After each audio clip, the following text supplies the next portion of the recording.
I got some great news, even better news, as a matter of fact. We got a jet guide from none other than Silk. I want to put together some of my like mid-tier jet skills and what I picked up from a lot of these really crazy players, but I love to hear the super high end of it as well.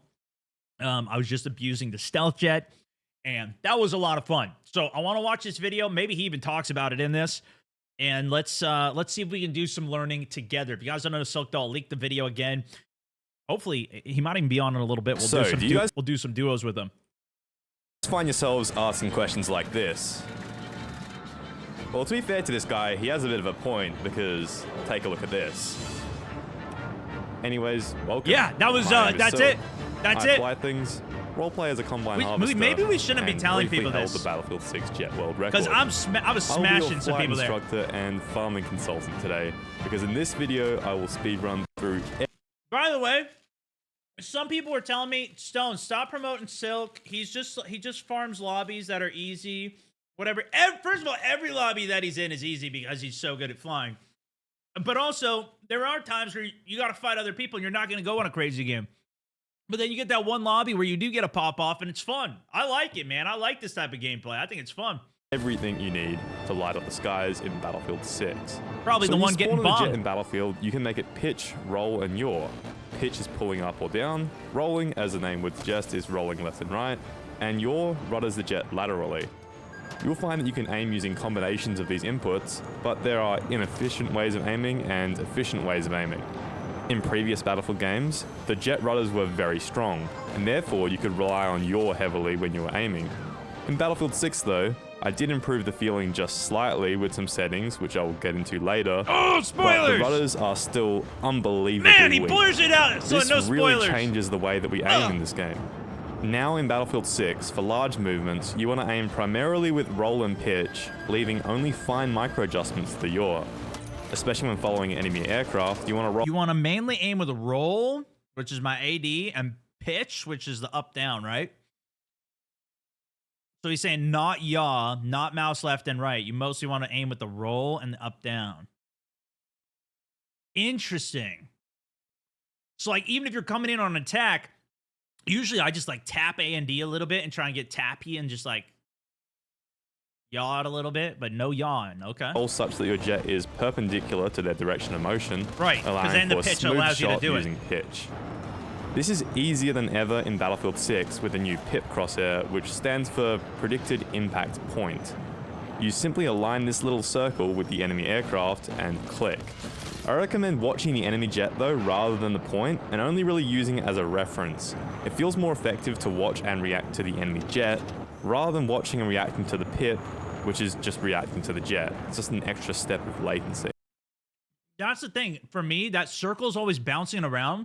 But once I realized that that was where the bullets were going, my aim did get 10 times better. I realized that during the beta, not immediately, but as I was actually trying to line that circle up, or when I knew the circle was on, I could shoot, my shots started connecting way more. Now, I didn't realize. It's all well and good to have consistent aim, but a lot of jetting comes down to where you fly and when you're allowed to do it. If you don't keep these things in mind, you might last just as long as a passenger aircraft in Russian airspace. I love Pakistan! I will sacrifice my life for Pakistan! I love Pakistan! Damn! Generally, What a just because multi-kill! you can fly anywhere you want, definitely does not mean that you should. And as a general rule, I tend to draw a line at the halfway point of the map. Your side is usually pretty safe, and their side needs a little bit more judgment. If enemy jets are up, you must kill them to unlock their side of the map. Yeah. And if there are enemy AA vehicles, you should also create a mental zone around that vehicle, which must be approached with caution.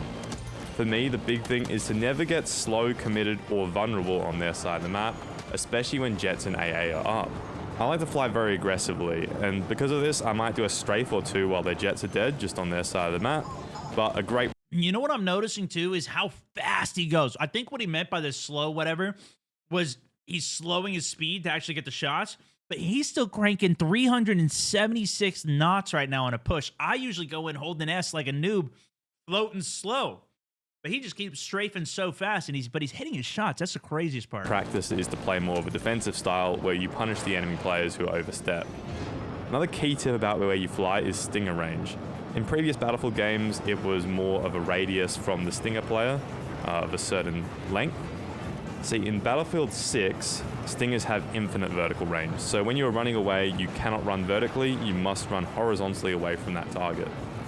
Anyways, getting into something that everyone always asks me about, it's dogfighting. I think you can go below radar too. It seemed to be happening for me. Dogfighting in Battlefield is a rite of passage if you want to keep the jet alive. This video could be twice as long and all about dogfighting, but I will give you guys the essentials here. Firstly, jets have an optimal turning speed. I roughly determined it by looping at different speeds and timing the frames required for one full loop. There's a couple potential points of error here. A, I'm not a robot, I couldn't keep it exactly on the target value. And B, I cannot ensure that I kept the jet perfectly horizontal this entire time, which would be required for the most accurate results. Anyways. Look at this grab! Wow! You can see the golden number is around 340. Well, good graph. I mean, the golden number is 340 in a classical sense. See, I may have stumbled across some new tech here. Let me introduce you to vector tapping, or as I'm going to call it, V-tapping. V-tapping. There it is. The thrust Wait, vectoring what? in Battlefield 6 will always what's right the that? jet back to its original position on the pitch axis. Well, I mean, it will if you vector for long enough. This is where V-tapping comes in. If you thrust vector in very short bursts, the game doesn't seem to recognize it, allowing you to keep the extra tight turn radius without ever getting self-righted. Obviously, this tech only applies to the stealth jets, and I am no V-tapping. Okay, when you are holding brake, which is S on keyboard, backwards on whatever. I don't actually know the controllers exactly, but you're holding brake, you're slowing down while hitting the afterburner, which is shift, and then you pitch up. I don't know if he mentions it, but you could also do a pitch down and do it forwards. If you hold that down, your jet will essentially go all the way up and you'll slow down really fast. And ideally, I was thinking like, you do this and then maybe you can hit the afterburner and go out of it, but you can't. When you hit the afterburner or anything, you still will come back down and then it goes up. What he's saying is as you're lifting up, you don't even hold it down. You just tap S and shift. And you just kind of do that while you're rolling, still holding spacebar. So you're always max pitch and you tap S and shift at the same time. So you're kind of going like this now, and then you just throw in a little extra, and then it cranks you a little faster when you're V-tapping. Expert just yet. But it does seem like you can be pretty spammy with these, especially when gravity is working with you. Now there is actually a little bit more speed tech, this time given to me by a player called Heed. He noticed that the jet turns faster when braking, especially from a high speed. At a steady state without V-tapping, it seems like 340 is the optimal turn speed, but where possible, start your dogfights at max speed and then brake down to 340 as you start turning. Then if you're in a stealth jet, you should be V-tapping, but remember, it's going to be a lot harder to aim while doing this, so it's a bit of a trade-off. You can get a pretty good turn rate if you just hold 340, it's easier to aim that way, or if you really want to pull around on the enemy jet, V-tapping seems to be the play. 340 is actually faster than I anticipated. I need to do that more, but I have noticed that same effect. If you're absolutely gunning it, especially if you go upwards, I found, maybe because you can stop faster, but if you're going super fast up and then you pull brake hard, even in the attack jet with no V-tapping, and you start braking around, you can get a really, really fast turn, even considering your speed is high. So that makes sense even if the 340 is the better turn I think speed. it will also have a very, very strong utility in defense, doing scissors downwards, as you can really, really spam the hell out of it. Anyways, where to turn is definitely the hard part, and in Battlefield 6, without a radar, which is what the game is like right now, I'm having to rely a lot on sound and judging the enemy's direction as we merge. If I'm absolutely lost with no sound cue or no kind of information at the merge, I will actually press down my Alt key, which is free look, and flick back towards the enemy jet and check. What he means is if both the jets pass each other and you start flipping, you're going to come back around and see each other at the same time. This is what, like, if you're watching gameplay, it looks like they're just spinning around forever. And you even saw me doing it in my last game. I just kept looping over and over again. It's like, well, what is he doing? It actually is the right thing to be doing. You want to keep on flipping until you know where the other guy is, and then you can figure out where they are on the merge and then correct course from there. Either try and pop a couple shots when you're coming around each other, or get the ideal angle on the next flip to catch him that way.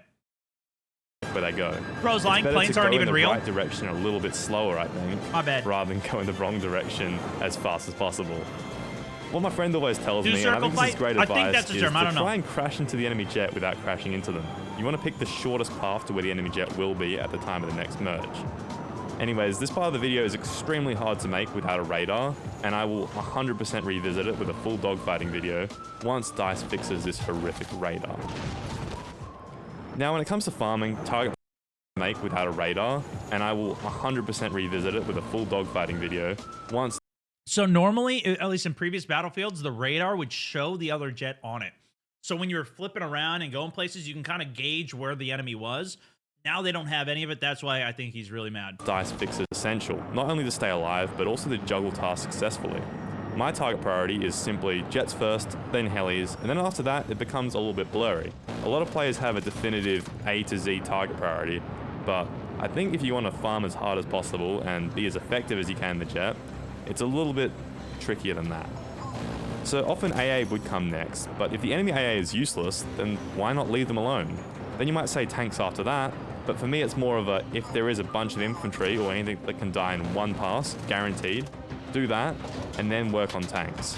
It also comes down to the enemy jet timing. That's a major factor there.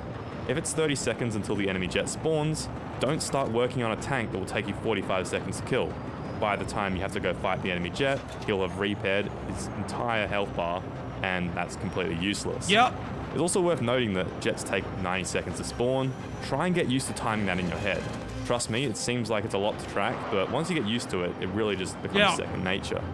And AA also usually takes 60 seconds in other Battlefield games. I'm pretty sure that's the case in Battlefield 6. That's another good one to know. Some maps, the AA, like on Liberation Peak, the AA spawns the middle objective so your team could control it. But also on the timing front, the way I learned it was because I keep dying. And then when I die enough times, I realize how long the spawn is. It's usually not from living. So then I die, and then I can get like 1 or 2 lives in. And then by the time that second spawn is done, I kind of have a feeling.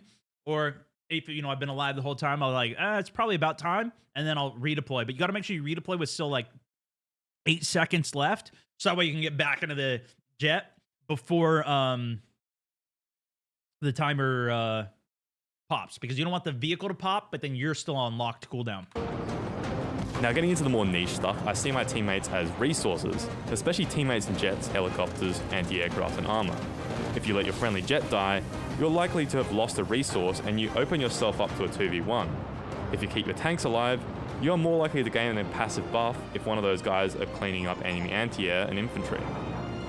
If I see my friendly tank flanking an AA, he is a critical resource and I will keep him alive as best as I can. Even if it's just killing an engineer who's looking at him, I think this framework of thinking is just great. Another niche thing, but something that is totally essential if you want to break into that upper echelon of farming, is flow. What I mean by flow is how you tie sequences of strafes together. How much wasted time is there between strafes? How direct is your path from target to target? How do you time your countermeasure usage to maximize your time hammering the battlefield? This is something that is really hard to train, but some key things I focus on here are giving myself the minimum strafe length required for each target. I want to keep track of at least one target as well in advance of whatever I'm shooting at. That second one really helps me to fly without hesitation. I'm not thinking about my next target. I already know sometimes 2, 3, 4 targets ahead, and that helps you chain together strafes and know exactly where to fly. Now to wrap things up, jet controls. I will show you guys the essentials and what I'm running here right now. These are my binds, and these are the control options. My DPI is 1600. Feel free to try the setup. With all that said, that is my quick start jet guide. Once things are more figured out, I have 800 DPI, but I'm 40 on my mouse sense for this. So I think I need to drop my sense more to be on this caliber. These are my binds, and these are the control options. My DPI is 1600. Feel free to try the setup. With all that said, that is my quick. No, because look, he has 200 on this, so it doubles it. So actually, I think we have about the same then, because I think mine's set to 100 here. Let me see.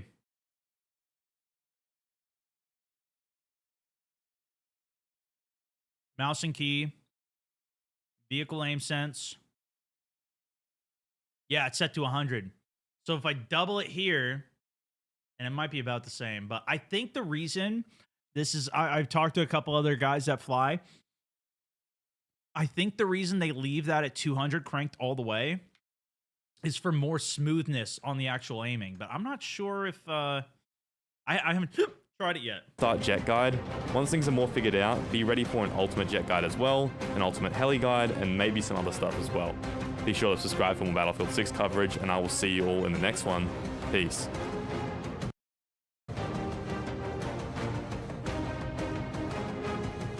See the rest of his settings here. How does he get this to work?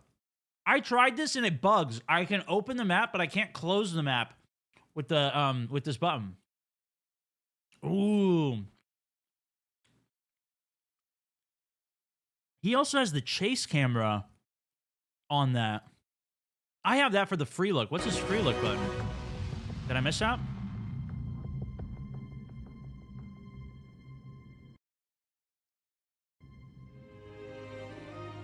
He uses left alt free look. That still works because you don't need to take anything off, but you can't space, but you can't do that anyways. You can't space at the same time anyways.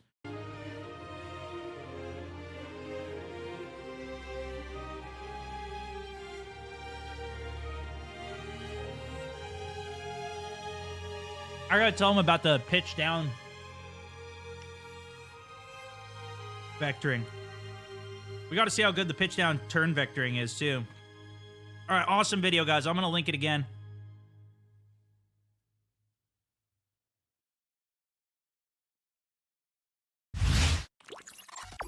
Silk the legend, bro.